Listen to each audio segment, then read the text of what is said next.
Notice the cell coat. Security blanket outside a cell, too. Visual. Zoom in on a cell with outer fuzzy layer, glycocalyx. The cell coat or glycocalyx, which helps every animal's cell to recognize, protect, and communicate.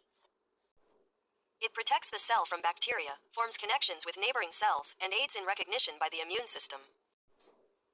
Without this coat, cell would be blind, helpless, and weak. आज हमारा जो है इसी continuation में जो है हम एक नया वीडियो लेके आए हैं। तो इसमें क्या है ना कि एक इसमें नया वो है, हमारा आज का नया टॉपिक है और ये प्लाज्मा झिल्ली के ही कंटिन्यूएशन में है ये टॉपिक, है ना? तो जैसे कि ये क्या है कि ये चित्र में प्लाज्मा झिल्ली की बाह्य सतह पर कोशिका आवरण दिखाया गया है। ग्लाइकोकैलिक्स मतलब कि क्या होता है कि कोशिका झिल्ली या प्लाज्मा झिल्ली, है ना? ये क्या होता है, कोशिका के बाहर एक कवर होता है, उसको प्लाज्मा झिल्ली कहते हैं। लेकिन प्लाज्मा झिल्ली के जो है वो किससे मिलकर के बना था? ग्लाइकोकैलिक्स। ग्लाइकोकैलिक्स जो होता है वो इसमें दिखाया गया है ना। तो ग्लाइकोकैलिक्स में क्या, ये जो बाहर की तरफ है ना, ये कि ये प्लाज्मा झिल्ली और ये ग्लाइकोकैलिक्स है ना, ये यहाँ पे ऐसे ऐसे चारों तरफ है ना, ये वाला। तो ग्लाइकोकैलिक्स का मतलब होता है कि सेल के चारों तरफ एक कवरिंग। जिस तरह से हमारा कोई भी जैसे कोशिका थी, कोशिका के चारों तरफ कवर थी, उसको प्लाज्मा झिल्ली कहते हैं। तो प्लाज्मा झिल्ली पे कवरिंग होती है, उसको ग्लाइकोकैलिक्स कहते हैं ना। ये मुख्य विशेषता इसमें क्या होती है? ओलिगोसैकेराइड और ग्लाइकोप्रोटीन की ये से आवेशित होती है ना। तो जिस तरह से हमारा जैसे कि प्लांट कोशिका होती है, तो प्लांट कोशिका में जो है सेल वॉल होती है, कवरिंग, है ना। इसी तरीके से जो छोटे एनिमल्स होते हैं, यानी कि आपके पैरामीशियम, अमीबा वगैरह, तो उसमें क्या पेलिकल कहते हैं। तो कवरिंग ऑफ द सेल को जो है ना क्या कहते हैं? ग्लाइकोकैलिक्स कहते हैं। ठीक है। नेक्स्ट अगर हम देखें function of the cell coat से आपको पता लग रहा है कि कोई कोटिंग मतलब कोट करना, चारों तरफ का आवरण होना। तो प्लाज्मा झिल्ली की को आंतरिक सुरक्षा प्रदान करता है, कोशिका के आकार को बनाए रखता है, कोशिकाओं के बीच आसंजन में मदद करता है। आसंजन मतलब क्या होता है कि वो मतलब आपस में जो भी मॉलिक्यूलर कन्वर्जेशन होता है, तो उसमें क्या होता है, वो जो है हेल्प करता है। इसके अलावा क्या होता है? Plays a important role in recognition during human reaction में क्या होता है कि जब आप ही कुछ मॉलिक्यूलर रिएक्शंस हो रही होती है, तो उस समय क्या होता है, ये जो सेल कोड का जो बहुत ही इंपॉर्टेंट रोल होता है प्रतिरक्षी प्रतिक्रियाओं के दौरान आणविक पहचान में, कि मतलब ये आइडेंटिफाई करता है कि मॉलिक्यूल कौन सा फॉरेन बॉडी है, तो उसको रोकना है, कि ये हमारी बॉडी का मॉलिक्यूल है। तो इस तरह से क्या होता है, मॉलिक्यूलर आइडेंटिफिकेशन करने में ये हेल्प करता है। कौन? क्योंकि बाहर कवरिंग में है ना, तो ये उन्हीं उन्हीं को आने देगा अंदर बॉडी के, जो बॉडी के लिए बेनिफिशियल होंगे। कोशिका पहचान महत्वपूर्ण अंग प्रत्यारोपण के लिए भी आवश्यक है ना। जब ट्रांसप्लांटेशन होता है, जैसे कोई भी ट्रांसप्लांटेशन होता है बॉडी में, जैसे किडनी का ट्रांसप्लांटेशन, उसमें भी ये सेल कोट हेल्प करता है। मतलब अगर हम सिंपल भाषा में समझें तो हम ये कह सकते हैं कि जैसे कि हमारा ये जैसे कि ये हाँ, जैसे मान लो ये कोशिका है ना, दिख रही है नहीं दिख रही?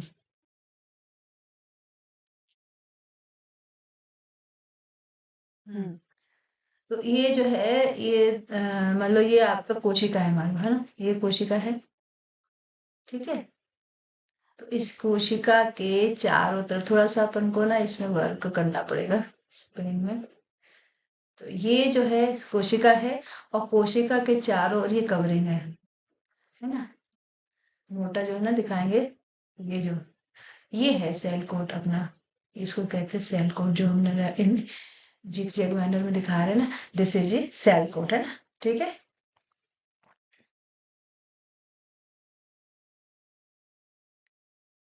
सेल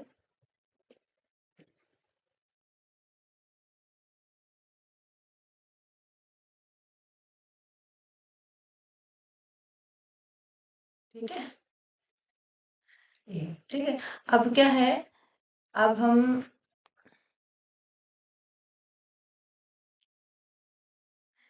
अभी हम नेक्स्ट स्लाइड देख, अच्छा दूसरा क्या ये फंक्शंस हो गए ग्लाइकोकलिक्स के। अब इसके अलावा हमारा नेक्स्ट स्लाइड हम देखते हैं, इसको इरेज कर लेते हैं, ठीक है।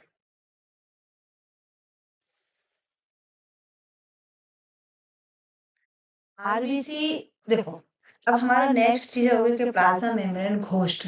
अब घोस्ट जैसे वर्ड अपन को लग रहा है कि घोस्ट मतलब ऐसी कोई चीज जो बहुत ही डरावनी टाइप की होती है, उसको घोस्ट कहते हैं, भूत कहते हैं, या इसको अगर हिंदी में कहते हैं कि प्लाज्मा झिल्ली कपट, है ना।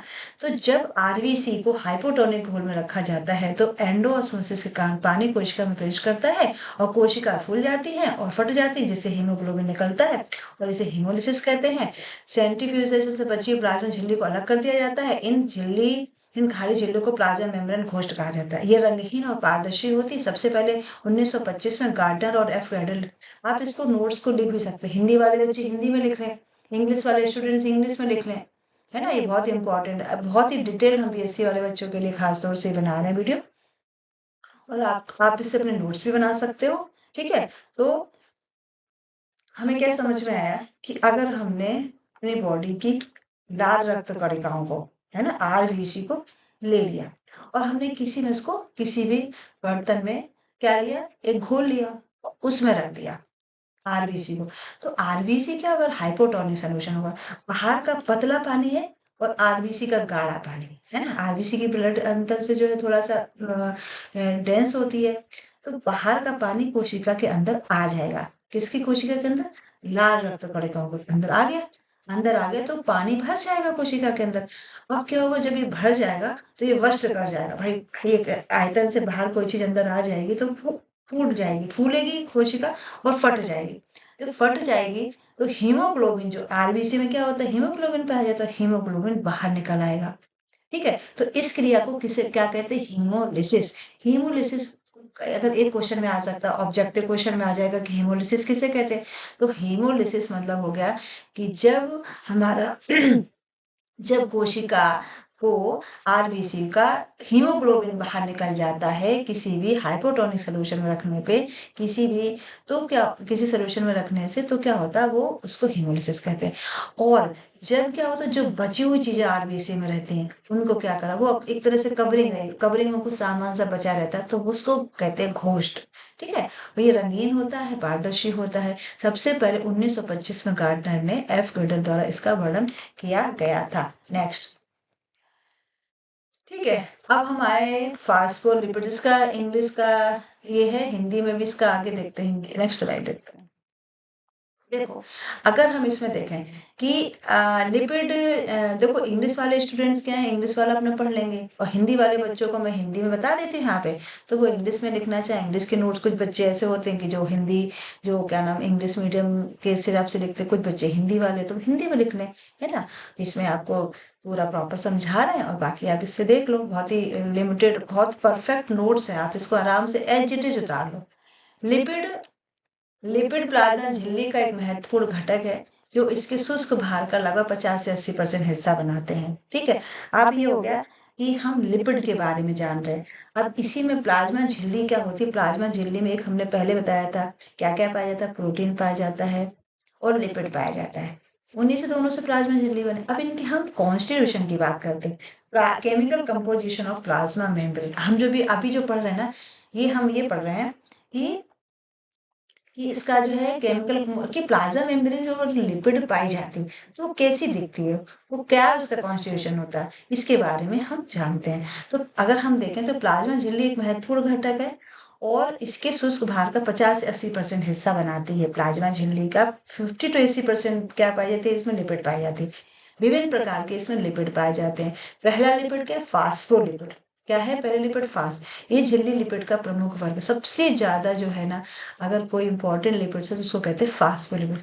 ग्लिसरॉल फैटी एसिड्स फास्फेट समूह से बने, वे प्रकृति में एम्फीपैथिक होते हैं, यानी उनके पास हाइड्रोफिलिक और हाइड्रोफोबिक दोनों भाग होते हैं। देखो हाइड्रो, जैसे हमने बताया कि जैसे ये प्लाज्मा झिल्ली है, तो प्लाज्मा झिल्ली में क्या होता है कि बाहर की जो लेयर होती है वो क्या करती है, पानी के कनेक्टर में रहती है, तो ये क्या होती है, हाइड्रोफिलिक होता है। हाइड्रोफिलिक मतलब प्यार करता है जो वाटर से। और अंदर की वजह से जो होती है, तो वो क्या होता है, ये देखो, इसमें थोड़ा सा पेन प्रॉपर नहीं हो रहा है, इसलिए आप थोड़ा समझ प्रॉपर चलता नहीं है। देखते हैं उसमें क्या कर सकते हैं हम। जैसे मान लो ये हमारी प्लाज्मा झिल्ली है, ठीक है, और ये यहाँ पे पानी है, ठीक है, ये पानी वाटर समझ लो भाई तुम, इस थोड़ा प्रॉपरली हमारी पेन जरा हो नहीं रहा। और ये ये जो है ना, ये तो प्लाज्मा झिल्ली के जो बाहर बेटा होते हैं, ये जो बाहर जो ये क्या होते हैं, ये हाइड्रोफिलिक। हाइड्रोफिलिक मतलब यहाँ का जो लेयर होगी, ये इधर साइड भी पानी होगा, दोनों साइड ही पानी होगा। तो क्या होगा, दोनों साइड पानी होने से क्या होगा कि ये जो हो ना हाइड्रोफिलिक नेचर के होते हैं, बाहर वाले फिलिक, और अंदर की जो ये खाली स्थान जो दिख रहा है ना आपको, ये खाली स्थान दिख रहा है ना, ये वाला बीच वाला ऐसा, ये वाला, तो ये क्या होता है, ये हाइड्रोफोबिक मतलब बाहर जो चीज रहेगी। जैसे मान लो एक तुम माचिस की तीली ले लो, है ना, माचिस की तीली का जो सर होता है वो बाहर तरफ रहेगा, तो सर क्या होता है, ये हाइड्रोफिलिक नेचर, और अंदर जो इसका पीछे का हिस्सा होता है, माचिस की तीली देखिए ना, आप लोग देखे होंगे सभी ने, तो अंदर वाला हिस्सा क्या होता है, वो हाइड्रोफोबिक होता है, ये वो बच के रहता है पानी से, तो वो छुप के रहता है अंदर की ओर, है ना, ठीक है। हमने इसमें पहले चित्र में आपने दिखाया होगा, उसमें देख रहे हैं। और जो हेड होता है वो कहता है मैं थोड़ी ना पानी से डरता हूँ, तो वो बाहर की तरफ रहता है, ठीक है, वही। तो ये जो दोनों नेचर होते, इसी को हम हाइड्रोफिलिक और हाइड्रोफोबिक, फोबिया मतलब डर, और फिलिक मतलब प्यार, लव, है ना। तो बाहर की तरफ जो होगा वो फिलिक होता है, और अंदर वाला हाइड्रोफोबिक इन नेचर होता है, इसलिए इसको एम्पीपैथिक भी कहते हैं। एम्पी मतलब दो, हाइड्रोफिलिक भी नेचर होता है और हाइड्रोफिलिक। पानी को आकर्षित करने वाला गैर ध्रुवीय होता है। अच्छा, ये जो होता है non polar, hydrophobic non polar होता है इन नेचर में, और हाइड्रोफिलिक होता है वो पोलर नेचर का होता है, मतलब बस पे चार्ज होता है। पानी को पीछे डालने वाला फैटी संतृप्त एक अधिकतर फास्फोरेट झिल्ली के नाम से, इसको देख लेना आप लोग, ठीक है। अब जो है एक तो हमने फास्फोलिपिड्स पढ़ लिया, अब दूसरा है ये अपना ट्राइग्लिसराइड जो होता है, दूसरा पाया जाता है इसमें। ट्राइग्लिसराइड कम मात्रा में मौजूद पाए जाते हैं, ठीक है।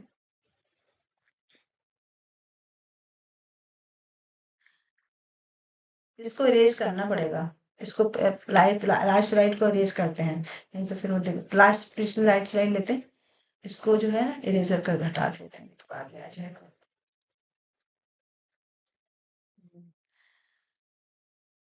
इसको इरेज कर देती हूँ, नहीं तो फिर सेव हो जाता है, तो ये फटाफट करते हैं इसको।